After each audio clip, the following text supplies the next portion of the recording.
So, ఇప్పుడు తక్షశిలలో ఒక student join అవ్వాలనుకుంటున్నారు. మిమ్మల్ని ఎలా అప్రోచ్ అవ్వాలండి?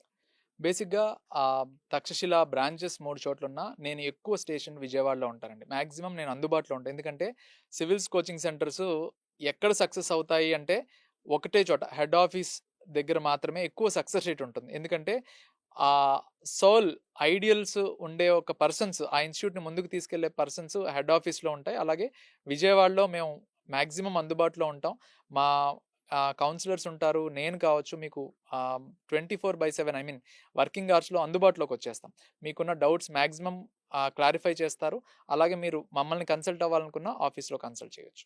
ఓకే. అంటే దీనికి ఎందుకు చెప్తున్నాను అంటే ఆహ్, మీరు చాలా కోచింగ్ సెంటర్సు ఢిల్లీలో ఉండేవి సక్సెస్ అయినవి వేరే చోట్ల బెంగుళూరులో కావచ్చు, చెన్నైలో కావచ్చు, ఇండియాలో టాప్ అనుకున్న వాళ్ళు పెట్టినా అక్కడ సక్సెస్ అవ్వలేకపోయారు. అలాగే హైదరాబాద్‌లో టాప్‌గా సక్సెస్ అయిన వాళ్ళు చాలా చోట్ల బ్రాంచ్‌లు పెట్టి అవి మూసేశారు.